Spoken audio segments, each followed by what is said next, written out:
کھانے پینے کی پاکیزگی یہ بہت اہم ہے.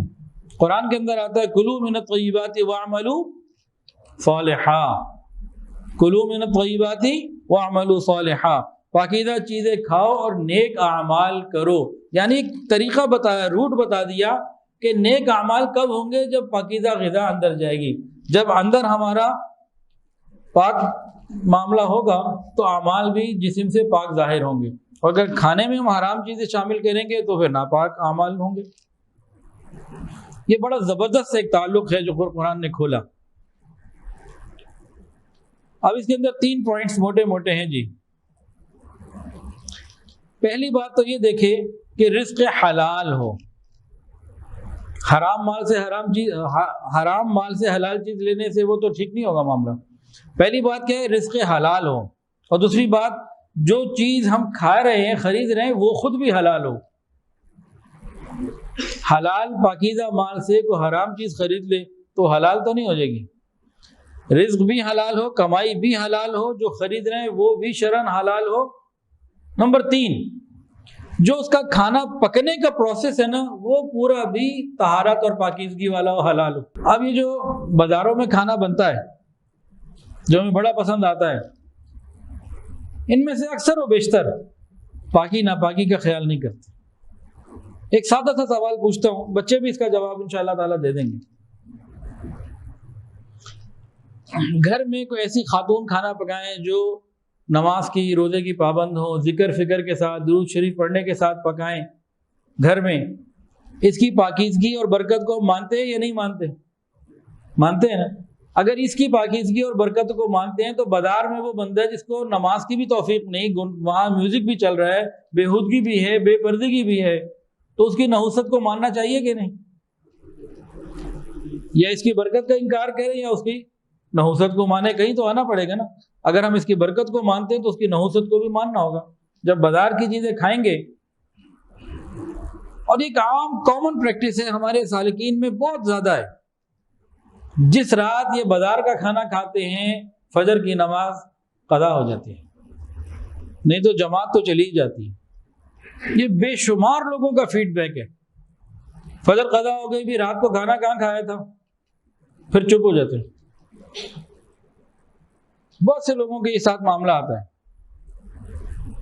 تو بازار کا کھانا کھانا، ہاں بازار میں کوئی نیک دیندار کو بندہ ہے جو پاکیزگی کا خیال رکھتا ہے، خود نمازی ہے، چلو اس کا کھانے میں تو کوئی حرج نہیں، وہ کھا لیں، ٹھیک ہے. لیکن بے نمازیوں کا، بے دینوں کا یہ سب کھانا پینا، وہ پھر پاکیزگی کا خیال نہیں رکھ رہے ہوتے. ایک مرتبہ حضرت امام ربانی مجدد الفسانی رحمۃ اللہ علیہ مسجد سے باہر نکلے تو انہوں نے دیکھا کہ اس طرف بھی بڑی ترتیب سے چپلیں رکھی ہوئی ہیں اور اس طرف بھی بغیر بڑی ترتیب سے چپلیں لگی ہوئی ہیں. پھر ان کو کشفاً معلوم ہوا کہ یہ اصحاب الیمین کی ہیں، یہ اصحاب الشمال کی ہیں، یہ اہل جنت کی ہیں، اہل جہنم کی ہیں. اب چونکے یہ کس نے کیا؟ کہا جی وہ آپ کا بچہ چھوٹا معصوم رحمۃ اللہ علیہ تھے، خواجہ معصوم، وہ آئے تھے، کچھ ادھر سیٹ کر دی، کچھ ادھر سیٹ کر دی اور چلے گئے. کھیلتے بچے نے کھیل کھیل میں یہ کر دیا. حضرت خواجہ معصوم رحمۃ اللہ علیہ کو سلسلہ عالیہ کی جو نسبت تھی 9 سال کی عمر میں عطا ہو گئی تھی. ہمارے 9 سال کے بچے کو بیت الخلاء کے آداب شاید نہ پتہ ہوں. بڑے حیران ہوئے، اتنی چھوٹی سی عمر میں اتنا کشف. انہوں نے پھر اپنے شیخ حضرت خواجہ باقی باللہ رحمۃ کو خط لکھا کہ حضرت کیا کروں؟ کہا میرے پاس بھیجو. انہوں نے استاد کو کہا کہ جی شیخ نے بلایا، میرے بیٹے کو لے جاؤ، ابھی تو میں نہیں جا سکتا، ان کو لے جاؤ. اب وہ ان کو لے کے جناب ادھر چلے گئے بڑے حضرت کے پاس. وہاں پہنچے، انہوں نے کیا کیا؟ انہوں نے بازار کی کوئی چیز کھلا پلا دی. بازار سے کوئی کھانا، جیسے ہم کرتے ہیں نا راتوں کو ڈیل منگوا رہے ہوتے ہیں، تو بازار کی کوئی چیز کھلا دی، ساری کیفیات ختم ہو گئی. یہ سینکڑوں سال پرانی بات ہے جب پاکیزگی کا تصور آج سے بہت زیادہ تھا. تو حضرت جی فرماتے ہیں کہ بازار کا کھانا کھانے سے، اس زمانے میں بازار کا کھانا کھانے سے اگر کیفیات سلب ہو سکتی ہے تو آج کے زمانے میں بازار کا کھانا کھانے سے غور کریں کیا کیا نقصان ہو سکتا ہے.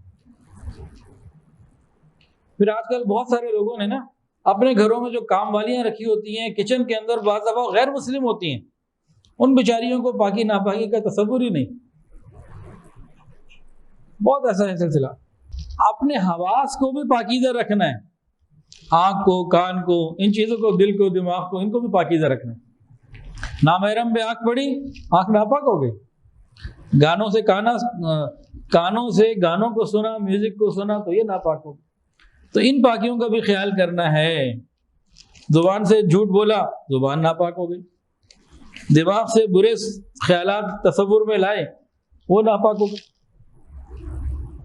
تو جسم کو بھی پاک کرنا ہے، غذا کو بھی پاک کرنا ہے، لباس کو بھی پاک کرنا ہے، اور جسمانی اعضاء کو بھی پاک کرنا ہے. پھر جا کے وہ بات بنے گی قد افلح المؤمنون الذین هم فی صلاتهم خاشعون. یہ کامیابی اس وقت ملے گی